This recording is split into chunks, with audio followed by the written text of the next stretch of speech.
काली बहू की दुश्मन जेठानी सास। सुनील और नंदिता एक कैफे कॉफी में बैठे होते हैं जहां सुनील कॉफी पीते हुए नंदिता से कहता है, नंदिता, तुम तो जानती हो ना, मेरी माँ तुम्हारे रंग रूप की वजह से तुम्हें स्वीकार नहीं करेंगी, जिसकी वजह से मैं तुमसे उन्हें बिना बताए शादी करना चाहता हूँ। लेकिन सुनील, तुम ही बताओ, तुम्हारी माँ को कितना बुरा लगेगा। एक ही बात कभी भी खत्म नहीं होती। मैं तो अब थक गया हूँ। ठीक है, फिर तुम्हें अगर मुझसे दूर रहकर खुशी मिलती है तो रहो, मैं यहाँ से जा रहा हूँ। जाते वक्त नंदिता सुनील का हाथ पकड़कर उसे रोक लेती है। मत जाओ सुनील, अगर तुम इसी में खुश हो तो मैं तुमसे शादी करने के लिए तैयार हूँ। नंदिता सुनील के साथ एक मंदिर में जाकर शादी कर लेती है, जिसके बाद सुनील नंदिता को अपने साथ अपने घर ले आता है, जहां वो अपनी माँ से कहता है, माँ, ये नंदिता है, आज से ये इस घर की बहू है, मैंने इससे शादी कर ली। दुर्गेश्वरी जब नंदिता को देखती है तो वो सुनील से कहती है, अरे बेटा, पूरे देश में तुझे ये काली कलूटी ही नजर आई। मैंने तेरे लिए कितनी अच्छी लड़की ढूंढी थी और तूने इस कल्लो मैया से शादी कर ली। माँ, आप कैसी बातें कर रही हो? अब ये आपकी बहू है, आपको नंदिता से ऐसे बात नहीं करनी चाहिए। कल की आई हुई लड़की के लिए तू मुझे ताने सुनाएगा? ऐसा तो मैंने कभी सोचा ही नहीं था। मैं इस लड़की को स्वीकार नहीं करूंगी। इस लड़की को जहां से लेकर आया है वहीं ले जा। ये मेरे घर की बहू बनने के लायक नहीं है। अगर ऐसी बात है तो ठीक है माँ, मैं ये घर छोड़कर ही जा रहा हूँ। आप इस घर में बड़े भाई और उनकी बीवी के साथ आराम से रहिए।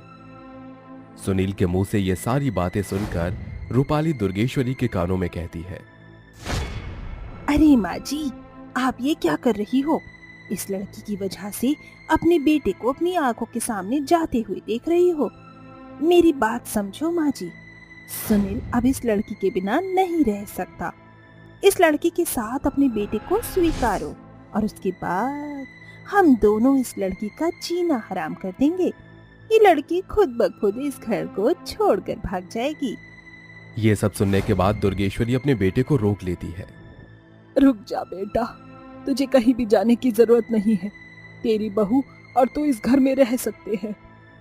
ये सुनते ही सुनील खुश हो जाता है और अपनी पत्नी नंदिता से कहता है, नंदिता, चलो चलो चलो, माँ के पैर छू लो।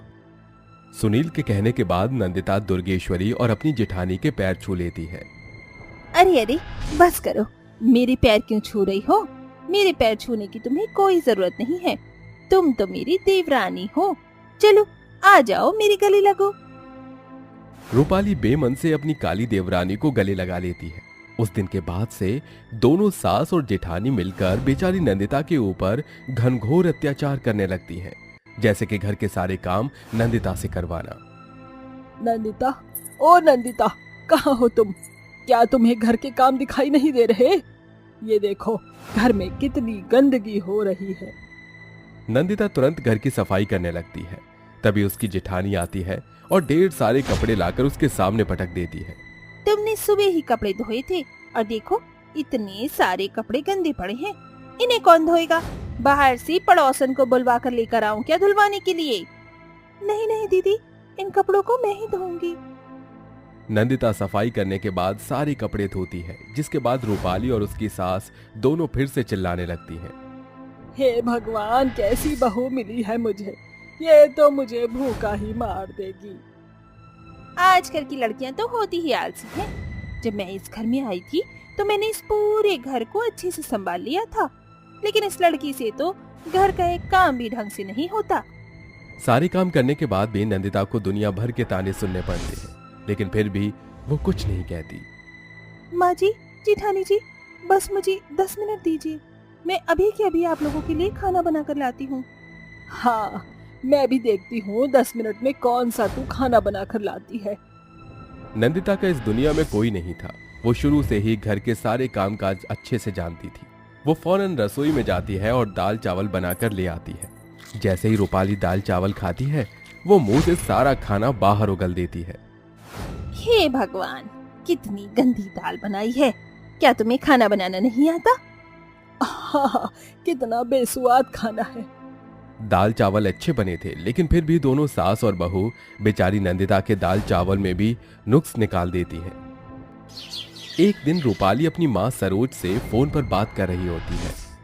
एक बार जरा ये काली कलूटी भैंस इस घर को छोड़कर चली जाए, उसके बाद मैं अपनी छोटी बहन की शादी सुनील से करवा दूंगी।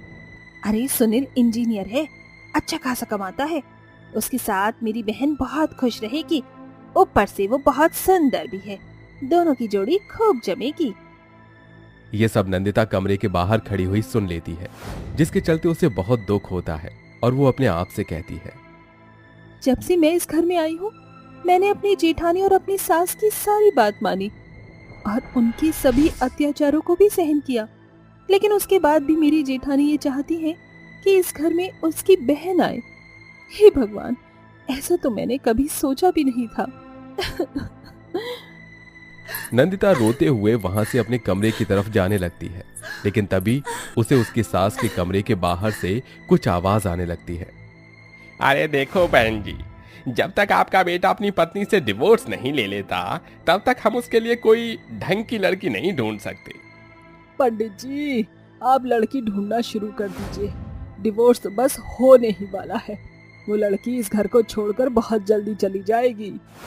दोनों सास और जेठानी मिलकर बेचारी नंदिता को घर से भगाने की प्लानिंग कर रही थी, लेकिन ये सब सुनने के बाद नंदिता चौकन्नी हो जाती है और अपने कमरे में जाकर अपने आप से कहती है, मैंने कभी सपने में भी नहीं सोचा था कि मेरी मीठी छुरी जेठानी और मेरी सास मेरे ही दुश्मन निकलेंगी, लेकिन फिर भी मैं हार नहीं मानूंगी।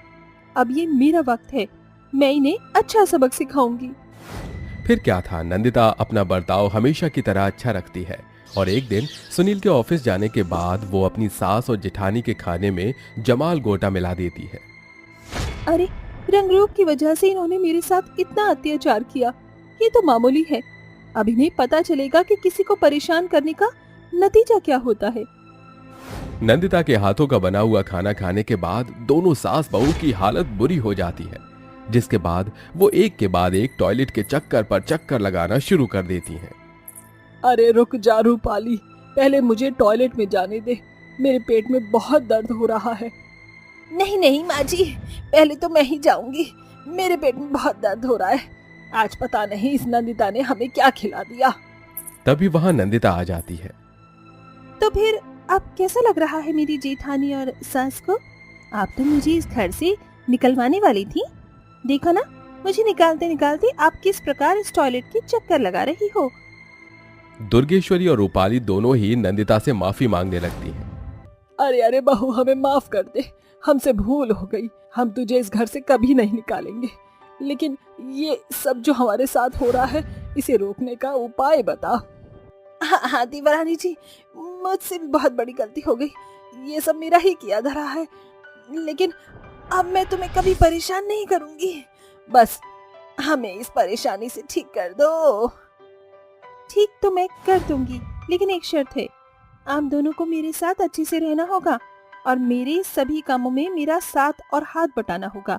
और आज के बाद मेरी प्यारी सासू माँ, आप हम दोनों देवरानी और जेठानी में कोई फर्क नहीं करेंगी। नंदिता की सास और जेठानी उसकी बात मान लेती हैं, जिसके बाद नंदिता उन दोनों को दवाई देती है। कुछ ही देर में वो दोनों ठीक हो जाती हैं। उस दिन के बाद से नंदिता की सास और उसकी जेठानी उसे अच्छे से स्वीकार कर लेती है और उसके साथ खुशी खुशी रहने लगती हैं।